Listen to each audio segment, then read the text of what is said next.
Você pode não acreditar em Deus, mas isso não muda o fato de que você vive nele.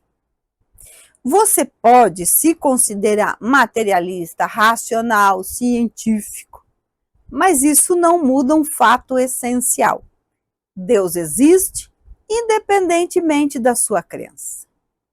Nesse vídeo você vai compreender Deus não como uma figura humana, mas como uma inteligência suprema, causa primária de todas as coisas, presente em tudo o que existe, inclusive em você. Uma reflexão. E se o problema nunca foi a existência de Deus, mas a dificuldade humana de aceitar o que isso exige? Assista até o final para entender o que é Deus, segundo o Espiritismo. Por que negar Deus não o elimina da sua presença? A ilusão da autossuficiência humana, o conceito de fluido cósmico universal. Por que vivemos, nos movemos e existimos em Deus? E o custo silencioso de tentar ocupar o lugar do Criador. Se esse conteúdo te faz pensar, curta o vídeo, compartilhe com alguém que vive esse conflito. Comente o que mais te incomodou no que eu falei até agora. E claro, inscreva-se no canal.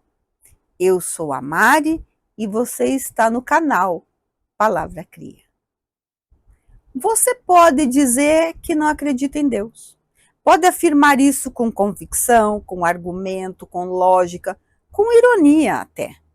Mas existe uma coisa que você não consegue fazer: sair dele. Porque Deus não é uma ideia que depende da nossa crença. Não é uma figura que precisa da nossa aprovação. Não é uma entidade que se ofende com a nossa descrença. Deus existe, independentemente de você e de mim. E a pergunta que fica não é se você crê, é se você está disposto a suportar o que essa existência exige da sua vida. Fique comigo até o final, porque talvez você descubra que o conflito que você carrega nunca foi com Deus.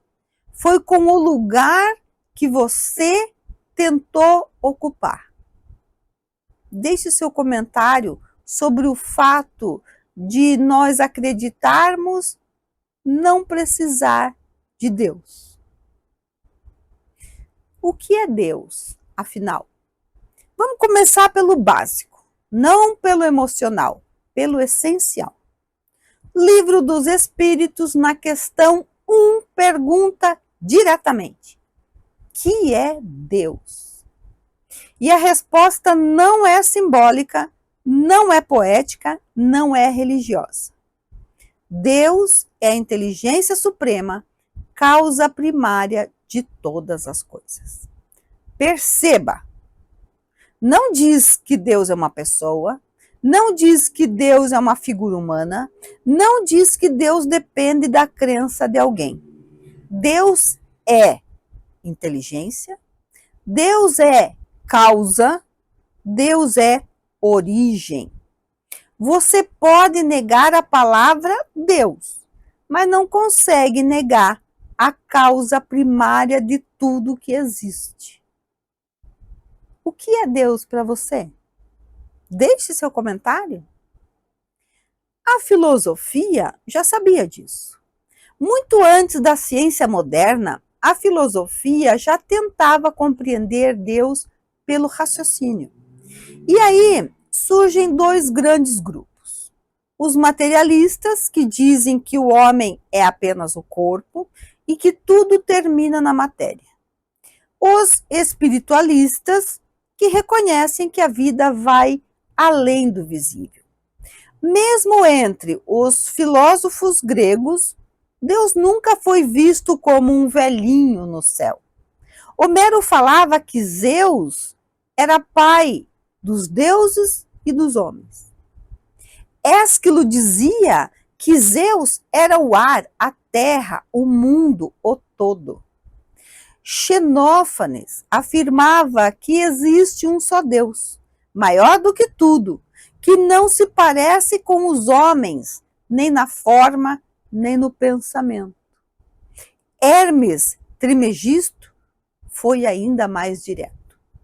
Deus não é intelecto, mas a causa do intelecto. Deus não é a luz, mas a causa da luz. Ou seja, Deus não é efeito, Deus é a fonte. No livro O que é Deus, Eliseu da Mota Júnior tem um texto interessante que fala sobre o homem que tentou matar Deus. Era o homem louco. Não ouviram falar daquele homem louco que em plena manhã acendeu uma lanterna e correu ao mercado e pôs-se a gritar: procuro Deus, procuro Deus. Mas lá havia muitas pessoas que não criam em Deus. Então riam-se e diziam: estás perdido? Se perdeu feito criança, dizia outro. E assim iam rindo-se. O homem louco, olhando a todos, gritava: para onde foi Deus? E os outros respondiam: nós o matamos.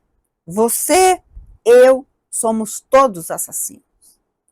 O homem louco respondeu: mas como fizemos isso? Como conseguimos beber inteiramente o mar? Quem nos deu a esponja para apagar o horizonte?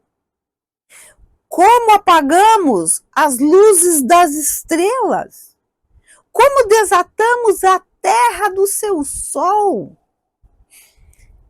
Para onde ela se move agora?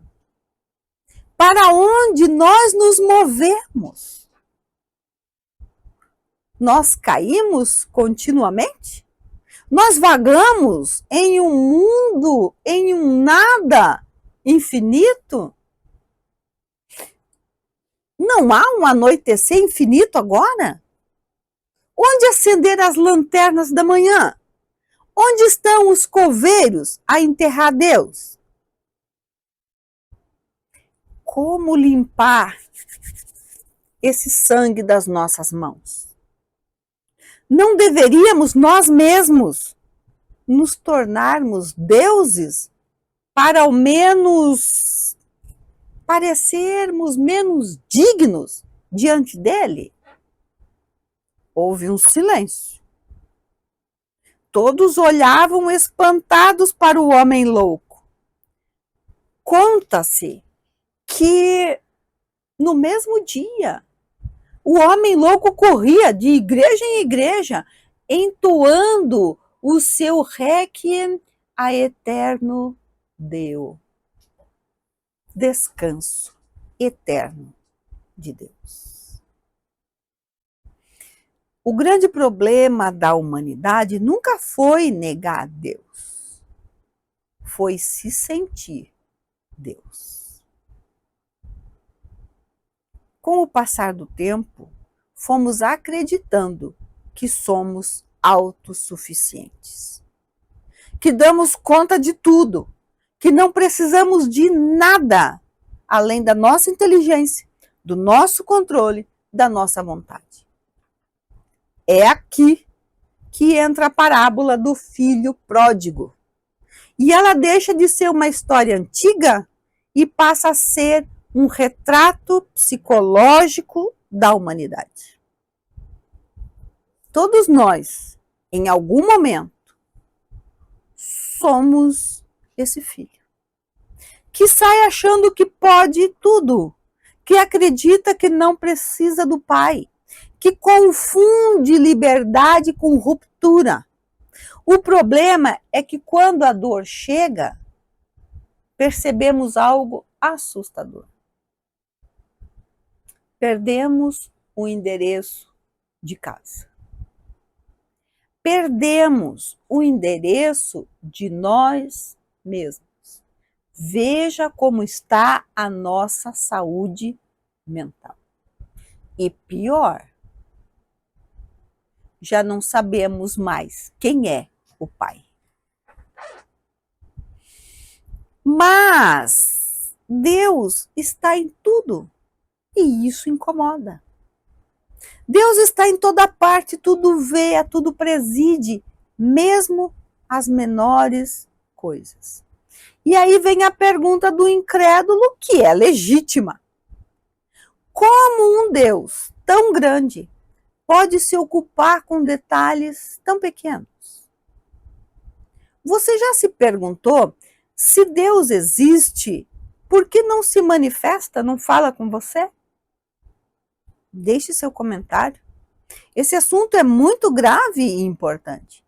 Tem muitas pessoas passando por graves conflitos.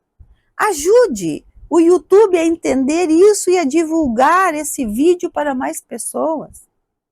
Ele fará isso através dos seus comentários, dos seus compartilhamentos, do seu like.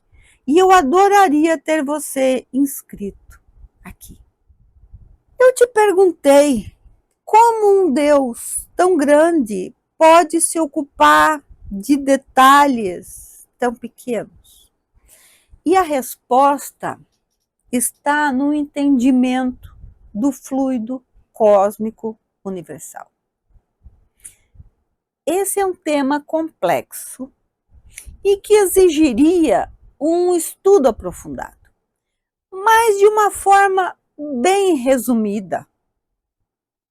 Tudo o que existe está mergulhado nesse fluido. Ele é o veículo do pensamento divino. Cada ato, cada partícula, cada pensamento nosso está imerso nesse fluido. A Terra é condensação desse fluido.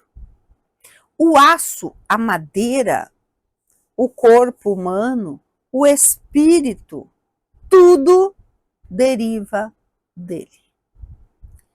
Desse fluido vem o princípio, sem o qual a matéria estaria em perpétuo estado de divisão e nunca adquiriria as qualidades que a gravidade lhe dá. Ele é cósmico, porque está espalhado por todo o espaço infinito, seres e astros. É universal, porque abrange a todas as coisas e se estende a tudo. Ou seja, não estamos em Deus como quem visita um lugar. Estamos em Deus como quem existe dentro de uma realidade maior. Kardec, no Livro dos Espíritos, na questão 36, pergunta: o vácuo absoluto existe em alguma parte do espaço universal? E a resposta é não. O que parece vazio está cheio de matéria que escapa aos nossos sentidos. Quer dizer que está cheio de Deus. Por isso não existe lugar vazio em parte alguma. Apóstolo Paulo resumiu isso de forma definitiva. Está em Atos 17, 28. Nele vivemos, nos movemos e existimos. Você pode não chamar isso de Deus. O nome não importa. O que importa é que você vive nele e ele em você, goste ou não. Sabendo disso, crendo ou não, tudo que você pensa, sente ou vive, Deus sabe. A pergunta que não quer calar é: isso muda alguma coisa no seu modo de viver? Deixe seu comentário. Então o problema não é a existência de Deus. é o impacto disso na nossa vida. Porque se Deus é a causa de tudo, se estamos mergulhados nele, então nossas escolhas importam. Nossos pensamentos criam. Nossa vida não é neutra. E é isso que incomoda. Não é Deus que pesa, é a responsabilidade que vem junto com o fato de sermos filhos dele. Talvez você não precise começar acreditando, talvez precise apenas parar de lutar contra a realidade. Deus não exige fé cega, exige lucidez. E quando entendemos isso, algo muda. Não para nos punir, mas para nos recolocar no lugar certo. Se esse vídeo fez sentido, curta, compartilhe, comente, se inscreva no canal. Até!